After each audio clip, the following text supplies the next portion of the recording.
Bonjour à tous. Alors dans cette vidéo, je voulais vous indiquer que je suis de nouveau sur Facebook depuis mai dernier parce que en fait mon premier compte a été censuré.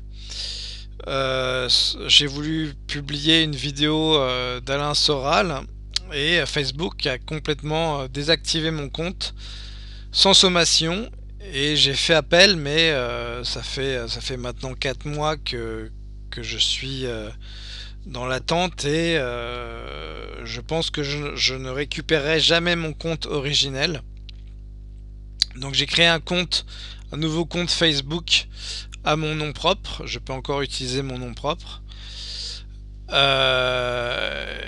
Et bon voilà, je suis actuellement à 1116 amis et 156 personnes qui me suivent.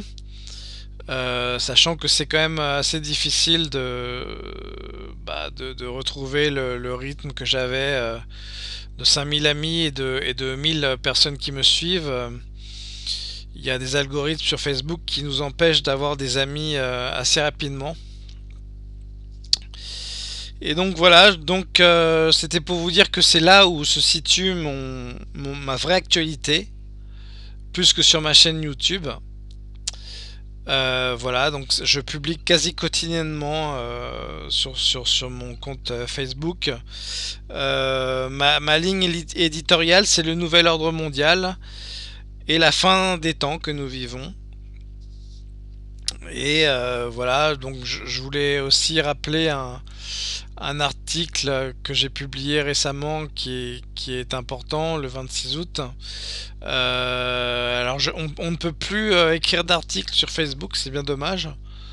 Mais ceci dit, j'ai fait cette publication importante. J'ai quand même envie de vous la lire intégralement. Portez le masque le moins longtemps et souvent possible. N'hésitez pas à le porter nez libre en restant vigilant car la verbalisation n'est possible. Les masques sont inutiles face à un virus car les mailles sont trop larges et ne le filtreront pas. Par ailleurs, votre organisme n'est plus suffisamment oxygéné, c'est l'hypoxie. Évitez les tests Covid qui ne sont pas fiables et potentiellement dangereux.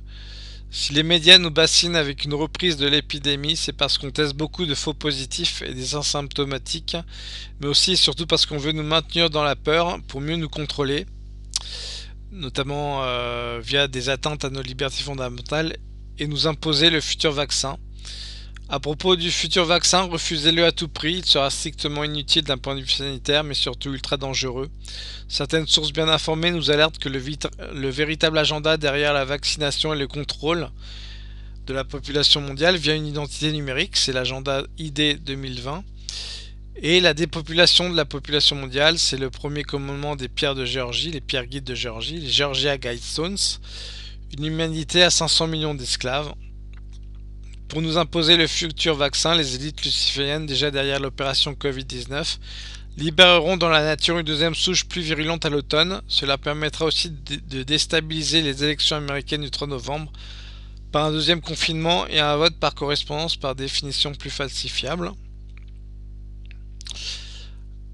Alors voilà, je voulais aussi vous rappeler que le grand avertissement aura lieu cet automne. Donc là on a un message de Jésus au petit prophète de l'amour. I am going to bring my warning this autumn, c'est-à-dire que Dieu va envoyer son grand avertissement cet automne. Alors moi j'ai pensé au 28 septembre, je peux me tromper. Et j'ai pas prévu de nouvelles vidéos avant cette date du 28 septembre.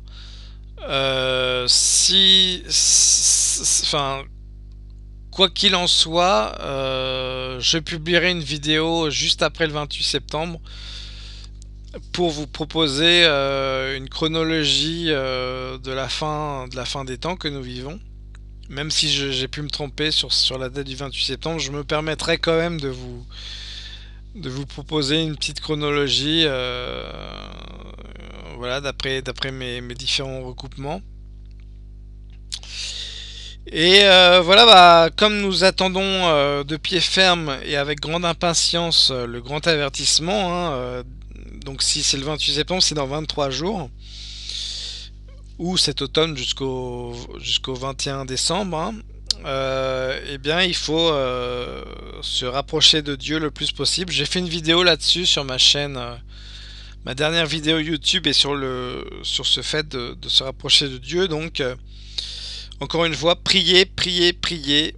Les sacrements de l'Église, notamment l'Eucharistie et la confession. Avoir un esprit de mortification, de jeûne, de pénitence. Et faire un maximum d'œuvres de charité, d'œuvres de miséricorde. Voilà, car encore une fois, nous sommes dans une période de pré-tribulation après pendant cette histoire de coronavirus nous a plongé dans la période de pré-tribulation. Et dans quelques mois, nous aurons la tribulation de l'Antéchrist, avec tout ce que cela implique. Voilà. Que Dieu vous bénisse 1000 fois, et à bientôt pour une prochaine vidéo.